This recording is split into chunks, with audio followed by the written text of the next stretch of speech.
Hello, I'm Katie Bourne, your Police and Crime Commissioner. One of the objectives in my Police and Crime Plan is working effectively with local organisations and communities to keep Sussex safe. A survey of Sussex residents earlier this year showed that antisocial behaviour was really important to local people and came third only behind cybercrime and terrorism. In Hastings, Sussex Police are working really closely with lots of local organisations, particularly working with young people to try and keep us safe. And that's why I've also funded many local groups to help with this. The last thing we want to do is criminalise youths. Okay, and I know it's difficult for members of the public to hear that, but we have to treat kids on the street causing problems, we have to treat them with their vulnerabilities. And if we go and criminalise them for their mistakes that they're making on the street, then that will affect them long term into adulthood.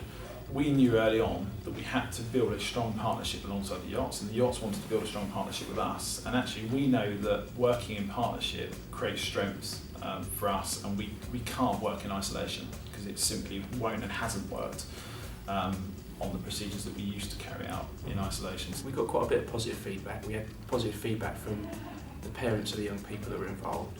Sometimes they really appreciate just that notification that we've had interaction with their children and we've brought to their attention that they may not have been where they thought they had been.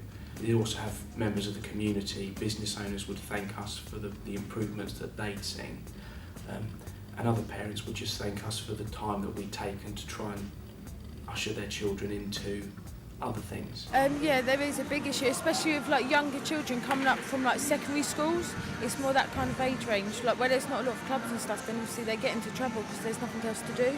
And also where the clubs finish so early, children like to stay out till late at night. A lot of parents don't know where their children are, and so they're out gallivanting till late at night, and that's when the trouble starts. If someone gets a criminal record, the youth from the surveys we conducted would start saying, well, what's the point? What is the point? I've got a criminal record now, I can't do what I wanted to do, it's prohibiting me from doing that, and this whole process is to prevent that from happening and to give them options. But at the same time we have to balance the community needs, those members of the communities that are suffering the antisocial behaviour, we have to balance that. There's quite a fine balance sometimes.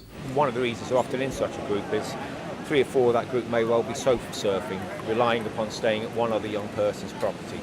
And also they may not be able to stay there during the day or any other point except for sleeping, so they're often hanging around on the streets, walking around. And what we try and do then is bring them over to Extracts, where they can see we have a safe space where they can just chill out, play pool, get some home cooked food, wash their clothes, have a shower, and they can just leave it at that. That's fine.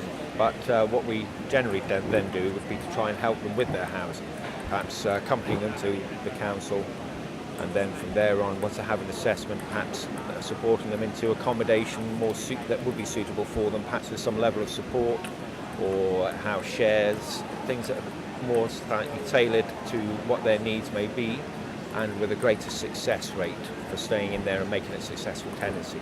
And often when we see these intimidating groups, once you break it down into talking to individuals, they're just as got such great potential. I think sometimes when I walk down the street and I'm by myself, because I think I present myself quite nicely as a young person, but sometimes if I walk past an elderly person, they will sort of give you a look as if to be oh, you seem like a young person. And then if I actually speak to them, and I come across quite nicely, I think, when I speak, so they sometimes seem shocked with how well I present myself and how well I actually do speak to them, and that I'm not just a young person who's going to behave badly or be rude to them. In terms of provision for the future, I think one of the key things that we identified was that if there was any way we could improve the situation for young people locally, it would be to increase the amount of detached work, I think, that was being done to engage with these young people.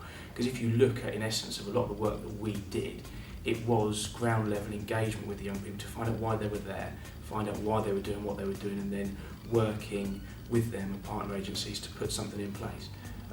Not necessarily a role for the police, but in the situation we found ourselves, it was a role that we took on.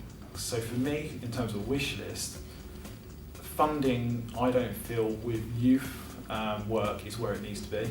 We're working on it, we're developing it, we're alongside Hastings Voluntary Action Group, and we're looking at obtaining larger bids to be able to now source work to organisations, youth clubs, to be able to allow a safe environment for those kids to go and actively engage with each other.